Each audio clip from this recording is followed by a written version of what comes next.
तो 2007 में भूल भुलैया मूवी का पार्ट 1 रिलीज किया गया था, जिसको मैं सीडी लाकर देखा करता था और वो काफी इंटरेस्टिंग मूवी थी। अब उसी का ही पार्ट 2 जल्दी ही रिलीज होने वाला है और आज उसका ट्रेलर आया है। तो आज मैं भूल भुलैया पार्ट 2 का ट्रेलर ब्रेक डाउन करने वाला हूं और ये ट्रेलर जो है उसका रन टाइम 3 मिनट्स का है, तो काफी सारी डिटेल्स हमको यहाँ पर मिल जाती हैं। तो भाई ट्रेलर को ब्रेक डाउन करने के साथ साथ हम इस मूवी की स्टोरी को भी प्रिडिक्ट करने की कोशिश करेंगे। और भाई कितना टाइम हो गया है ट्रेलर ब्रेक डाउन करे हुए, मतलब जमाने बीत चुके हैं। और भाई मैंने कल एक बहुत ही बेहतरीन हॉरर मूवी को, यानी कि new age horror movie we are all going to the world's fair को एक्सप्लेन किया है। अगर आपने बाई चांस मिस कर दिया है तो जाकर देख लेना, उसका लिंक आपको नीचे डिस्क्रिप्शन में मिल जाएगा।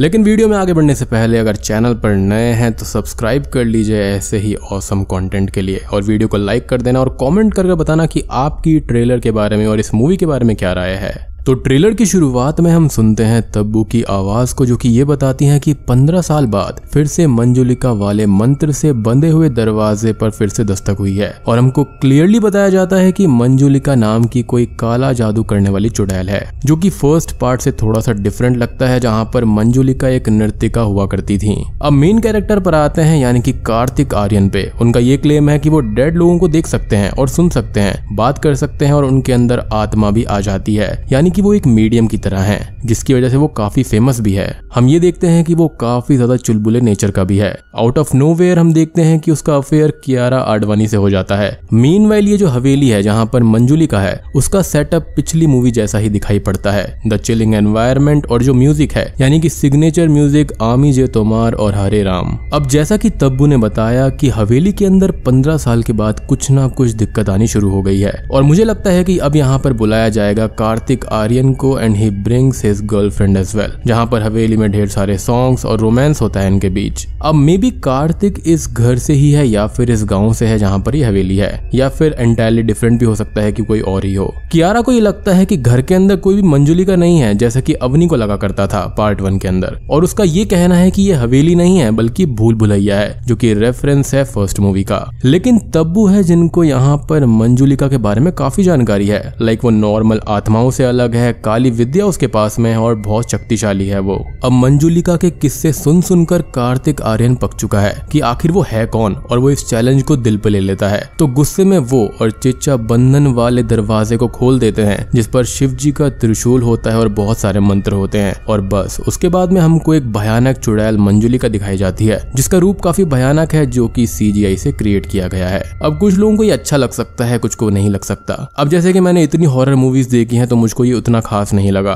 ट्रेलर के हिसाब से मूवी के अंदर भूल भुलैया 1 के फनी सीन्स भी रिक्रिएट होंगे, जैसे छोटे पंडित का फनी कमेंट पास करना, कार्तिक का उनको लात मारना, ऊपर जो चोटी है वो, बिग बॉस में जाने वाले कमेंट और वो ब्र ब्र वाला फनी सीन जो है। तो काफी सारे एलिमेंट्स पिछली मूवी वाले डाले गए हैं, जो कि एक नॉस्टैल्जिक फीलिंग जरूर देते हैं। और छोटा पंडित और उनके साथी की बातों से ये पता चलता है कि कार्तिक को कोई आत्मा नहीं दिखती है, एज वो क्लियरली ये बोलते हैं कि ये तो हमसे भी बड़ा हरामी है, क्योंकि वो लड़कियों से चिपकता रहता है और वो यहाँ पर एक नाटक कर रहा है। लेकिन जब मंजुलिका से उसका आमना सामना रियल में होता है, उसका विश्वास इन चीजों पर होने लगता है कि रियल में ये सब होता है, जो कि प्योरली मेरा अनुमान है। अब जैसे कि हम मंजुलिका को पेड़ के ऊपर से नीचे आते हुए देख पाते हैं, और वहां पर वो उससे ये बोलता है कि वो अपने पैर उल्टे करे, क्योंकि उसका ये विश्वास है कि चुड़ैल के पैर उल्टे होते हैं। तो सडनली ही वो अपने पैरों को उल्टा कर देती है, जिससे कि वो घबरा जाता है। यहाँ पर कार्तिक के साथ में उसके 2-3 साथी भी होते हैं। खैर मंजुलिका के आजाद होने पर सबको ही खतरा है, और हम एक इमोशनल म्यूजिक नोटिस करते हैं, जिससे ऐसा लगता है कि पक्का मंजुलिका की इस गांव से रिलेटेड कुछ हिस्ट्री है या कोई बैक स्टोरी है,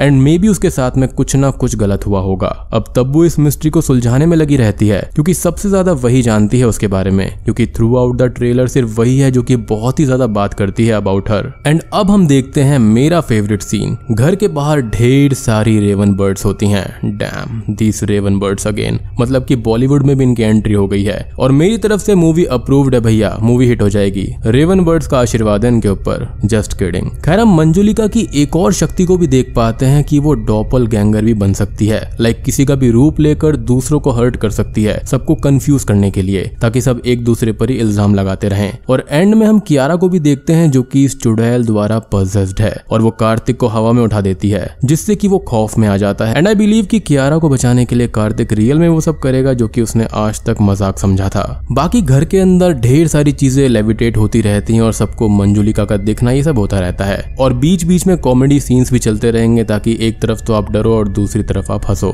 उसके बाद ट्रेलर के बिल्कुल एंड में हमको दिखाया जाता है कि कार्तिक मंजुलिका से आमना सामना करने के लिए उसको बुलाता है आमी जे तोमार सॉन्ग सुनाकर। साथ में वहां पर उसके हाथ में उसके घुंघरू भी होते हैं। एंड आई पर्सनली फील कि तब्बू या फिर कियारा में से उसने किसी को पजेस किया है या फिर उनमें से ही कोई मंजुलिका हो सकती है, क्योंकि दरवाजा खुलवाना शायद से शक्तियों को खाली आजाद कराना था। मूवी देखने से 100% हॉरर कॉमेडी लगती है क्योंकि टीजर से इतना नहीं पता चला था, लेकिन ट्रेलर से तो कंफर्म हो जाता है कि ये बिल्कुल 100% हॉरर कॉमेडी ही होगी। टाइटल के अंदर डेविल का भी जिक्र है, रेवन वर्ड्स है, माइट भी। अगर इसको हम भूल भुलैया 1 से कंपेयर ना करके देखें तो शायद से ये ठीक हो सकती है मूवी। इनफैक्ट कियारा ने एग्जॉर्सिस्ट वाले कुछ स्टंट भी किए हैं, लाइक उल्टा चलना, ट्विस्टिंग ऑफ लेग्स एटसेट्रा। अब बाकी तो मूवी जब रिलीज होगी तभी हमको पता चलेगा कि हम कितने सही थे। And obviously Akshay Kumar and Vidya Balan की कमी हमको पक्का महसूस होने वाली है। एंड क्या पता कि उनका एक कैमियो हमको मिल जाए, क्योंकि अगर ऐसा हुआ तो वो बहुत अच्छा हो सकता है इस मूवी के लिए। तो दोस्तों that was my trailer breakdown of भूल भुलैया पार्ट 2। उम्मीद करता हूँ कि आपको ये पसंद आया होगा।